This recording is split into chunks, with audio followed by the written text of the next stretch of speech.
Bismillahirrahmanirrahim. Assalamualaikum warahmatullahi wabarakatuh. Innal hamdalillah nahmaduhu wa nasta'inuhu wa nastahdihi wa nastaghfiruh wa na'udzu billahi min shururi anfusina wa min sayyiati a'malina. Man yahdihillahu fala mudilla lahu wa man yudlil fala hadiya lahu. Wa ashhadu an la ilaha illallah wa ashhadu anna Muhammadan abduhu wa rasuluh. Amma ba'. Alhamdulillah, segala puji bagi Allah Subhanahu Wa Taala yang masih memberi kita peluang untuk hidup, bernafas dan bertemu dengan bulan Ramadan. Selawat dan salam ke atas junjungan baginda Nabi sallallahu alaihi wasallam serta ahli keluarga dan juga para sahabat-sahabat baginda Nabi sallallahu alaihi wasallam. Tuan-tuan, puan-puan yang saya kasihi sekalian, hadirin hadirat, marilah kita sama-sama meningkatkan ketakwaan kita kepada Allah Subhanahu wa taala. Dan insya-Allah tajuk kita pada hari ini insya-Allah tajuk kita, tazkirah kita adalah doa makbul dengan berpuasa. Doa makbul dengan berpuasa. Jadi tuan-tuan, kalau kita lihat, Ramadan datang setiap tahun. Tapi kita tak tahu adakah kita akan bertemu Ramadan ni akan datang. Ramadan yang akan datang, adakah kita akan jumpa lagi? Mungkin tahun lepas kita duduk bersama dengan seseorang dekat dalam masjid. Tapi hari ini dia sudah tak ada dah. Dia dah berada di alam kubur. Allah SWT berfirman, kullu nafsin dha'iqatul maut. Setiap yang bernyawa tu pasti akan merasai mati. Jadi jika ini adalah Ramadan yang terakhir, apakah doa kita? Apakah doa terakhir kita?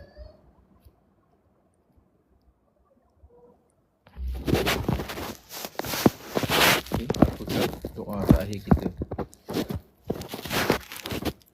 Jadi Allah SWT tu sebenarnya dia sangat-sangat dekat. Allah ni dia sangat dekat. Fa inni qarib. Dalam surah Al-Baqarah ayat 186.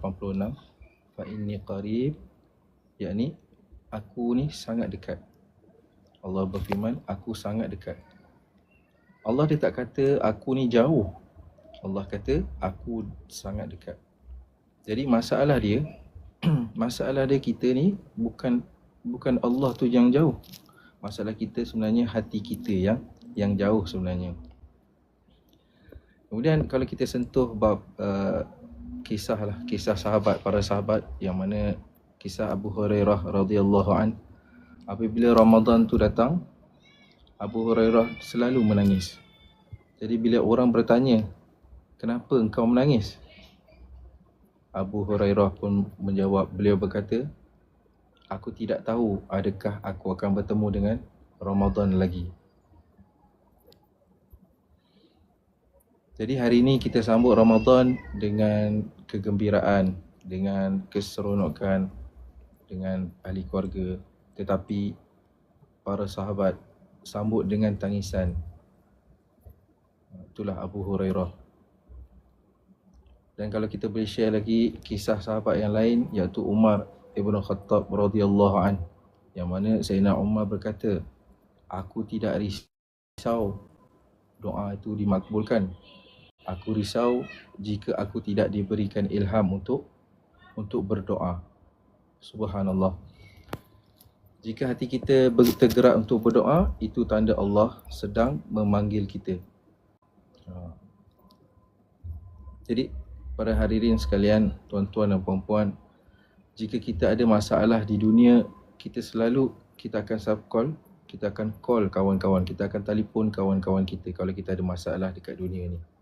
Tak kira lah apa-apa masalah pun kan, kita akan telefon kawan-kawan. Tapi bila masalah jiwa ni, kita sebenarnya kita lupa, kita nak call, kita nak telefon Allah SWT. Jadi Ramadan inilah masa yang Allah SWT sebenarnya membuka talian. Dia buka talian terus. puasa ni juga dia menjadikan kita punya doa ni seperti doa VIP, VVIP. Straight direct kita dengan Allah SWT. Jadi kenapa doa orang puasa ni kuat? Kenapa doa orang yang berpuasa ni kuat? Dalam hadis, Nabi SAW sabda, yang mana 3 doa yang tidak akan ditolak. 3 doa yang tidak akan ditolak, iaitulah salah satunya doa orang yang berpuasa. Doa orang yang berpuasa ni, sampailah dia waktu berbuka, doanya akan makbul Allah SWT. Jadi hadis tu ada riwayat Ibnu Majah. Jadi dengan puasa ni sebenarnya, kalau kita tengok tuan-tuan dan puan-puan, dia pertamanya dia melemahkan nafsu. Kemudian dengan puasa juga dia akan membersihkan hati kita. Dan yang ketiganya, dia membuatkan kita akan selalu rasa rendah diri. Jadi bila kita rasa lemah, kan? Bila kita rasa bergantung kepada Allah SWT, itulah waktu yang sangat dekat antara kita dengan Allah SWT. Bila kita dah rasa diri kita rendah, kan? Kita rasa tawaduk dengan Allah SWT, jadi kita akan lebih bergantung dengan Allah SWT. Kemudian kita boleh tengok kisah sahabat Nabi, iaitu Ali bin Abi Talib, yang mana beliau pernah berkata, doa tanpa amal, doa tu kalau tanpa amal dia seperti busur tanpa anak panah. Busur tu tanpa anak panah. Jadi kalau kita nak doa ni, kalau kita nak doa kita makbul ni, tapi solat kita masih lewat, kan, kita masih lagi buat perkara yang mungkar, perkara yang maksiat. So puasa ni lah, bila bulan puasa ni lah dia datang ni, sebenarnya datang untuk memperbaiki amal kita. Dengan berpuasa ni lah kita memperbaiki amalan kita. Kemudian adalah satu kisah ni, yang mana ada seorang lelaki, dia datang kepada seseorang ulama, yang mana dia mengadu, dia kata, aku ni doa bertahun-tahun doa, tapi tak makbul. Allah tak makbul, dia cakap. Kemudian apa ulama tu jawab? Allah tu sebenarnya dah makbulkan. Kerana apa? Kerana Allah masih memberi kamu hati untuk berdoa. Jadi itu tandanya apa? Tandanya Allah belum lagi meninggalkan kita. Kalau kita rasa nak berdoa tu, sebenarnya Allah dah makbulkan dah. Cuma kita, itu tandanya Allah nak lagi, kita lagi dekat lagi, kita minta lagi dengan Allah SWT. Kemudian kalau kita boleh kongsikan lagi Abu Darda, yang mana sahabat Nabi SAW ni, beliau lebih suka berdoa ni untuk orang lain. Dia kalau berdoa, dia akan berdoa untuk orang lain.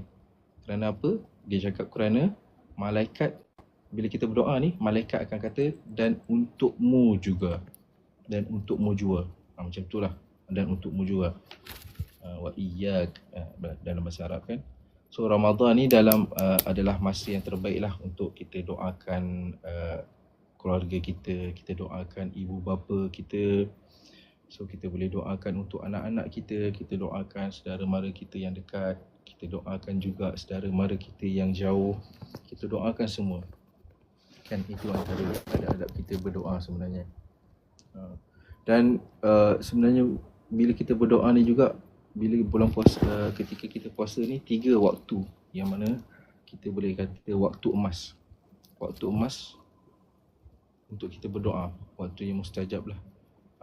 Yang pertamanya sebelum kita berbuka. Itu yang pertama, sebelum kita berbuka. Dan keduanya ketika mana kita sahur. Yang mana Allah SWT pernah berfirman, dan pada waktu sahur tu sebenarnya mereka meminta keampunan. Wabil asharihum yastaghfirun. Surah Az-Zariyat ayat 18.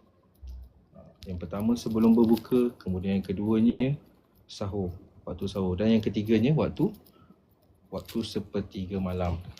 Yang mana sepertiga malam ni, waktu tu adalah waktu yang waktu-waktu yang emas lah, kita boleh kategorikan 3 waktu ni. Okey.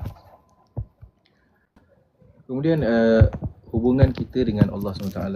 Sebenarnya masalah kita ni bukan doa tu juga sebenarnya. Masalah kita sebenarnya adalah hubungan kita dengan Allah SWT. Kita kena check balik. Cuba kita check balik hubungan kita. Jika hubungan kita tu baik, doa kita insya-Allah kuat. Jadi Ramadan ni lah adalah waktu peluang ataupun waktu yang sesuai untuk kita reset balik. Kita reset balik hubungan kita dengan Allah SWT. Yang mana kalau sebelum-sebelum ni kita rasa doa kita tak makbul kan, doa kita tak diterima, sebenarnya bukan masalah doa tu, sebenarnya adalah masalah kita sendiri, masalah kita, hubungan kita dengan Allah SWT. Bila hubungan kita dengan Allah SWT tu bagus, baik, doa tu memang kuat insya-Allah. Bila Ramadan ni datang, inilah waktu yang paling sesuai untuk kita reset balik hubungan kita dengan Allah SWT. Jadi tuan-tuan dan puan-puan sekalian, jika doa kita ni sebenarnya kalau doa kita ni belum makbul lagi, kita jangan stop. Kalau doa kita ni belum makbul lagi, kita jangan stop, kita teruskan. Yang mana bila kita doa ni, kalau kita rasa belum makbul lagi, kita jangan stop, kita jangan berhenti. Sebab apa? Sebab kerana orang yang berhenti berdoa ni sebenarnya mereka telah kalah, ataupun mereka dah menyerah diri, ataupun kalah lah senang kata. Orang yang dah berhenti doa ni orang-orang yang kalah. Jadi jangan kita berhenti doa, teruskan berdoa. Kemudian kalau kita tengok di dalam bulan Ramadan juga ada satu malam kan, yang mana Allah SWT berfirman dalam surah Al-Qadr, inna anzalnahu fi lailatul qadr wa ma adraka ma lailatul qadri khairum min alfi syahr. Yang mana Lailatul Qadar tu adalah lebih baik atau khairum min alfi syahr, lebih baik daripada 1000 bulan. 1000 bulan. Satu malam. Malam yang terbaik adalah malam Lailatul Qadar. Kalau kita tengok waktu siang ataupun hari yang terbaik adalah hari Arafah. Tapi kalau malam yang terbaik adalah malam Lailatul Qadar. Bayangkan satu malam tu dia lebih baik daripada lebih kurang 83 tahun. Lebih baik daripada 83 tahun. Satu malam tu je. Jadi kita sama-sama insya-Allah kita usahakan, kita rebutkan supaya kita dapatkan Lailatul Qadar tu. Kan? Sebab dia malam yang 1000 kali lebih baik daripada 1000 bulan. Satu hari tu, satu malam tu lebih baik daripada 1000 bulan. Jadi bayangkan satu malam tu kita dapat lebih baik daripada 83 tahun. So kita ambil peluang tu kan, kita berdoa. Jadi hadirin-hadirat sekalian, kalau kita tengok juga Ramadan ini, kalau kita anggap Ramadan ini adalah Ramadan yang terakhir, adakah kita sudah menangis? Adakah kita sudah menangis dengan Allah SWT? Adakah kita dah menangis? Mungkin malam ni, mungkin hari ni ada doa yang akan mengubah kita semua. Mungkin hari ni ada doa yang akan mengubah hidup kita semua ni. Dan mungkin juga hari ni dalam doa kita tu ada doa yang akan menyelamatkan keluarga kita. Dan juga mungkin malam ni ada doa yang membawa kita ke syurga Firdaus. So jangan lepaskan Ramadan ini dengan doa. Kerana doa ni merupakan ibadah yang agung. Walaupun bukan kita tidak berada dalam bulan Ramadan pun, doa ni merupakan senjata umat Islam, Hasnul Muslim, ataupun senjata orang Islam. Jadi kita doakan supaya Allah Taala terima segala amal ibadah kita kan. Allah terima rukuk kita, sujud kita. Allahumma la taj'al hadha akhir ahdina bi Ramadan illa waqad ghafarta lana. Allahumma taqabbal siyamana wa qiyamana wa du'aana. Allahumma ighfir lana ولوالدينا ولأهلينا وأحبائنا اللهم اجعلنا من أهل الجنة ya arhamar rahimin. Jadi saya ingin itu saja dari saya sebenarnya, tak panjang pun. Jadi saya insyaAllah kita akhiri kalam kita ni, kita punya tazkirah ni dengan tasbih kafarah dan surah wal asr. Subhanakallahumma wa bihamdika asyhadu an la ilaha illa anta astaghfiruka wa atubu ilaik. Bismillahirrahmanirrahim. Wal asr innal insana lafi khusr illa alladhina amanu wa 'amilus solihat wa tawasaw bil haqqi wa tawasaw bis sabr. Jadi saya akhiri tazkirah kita ni dengan wabillahi taufiq wal hidayah. Wassalamualaikum warahmatullahi wabarakatuh.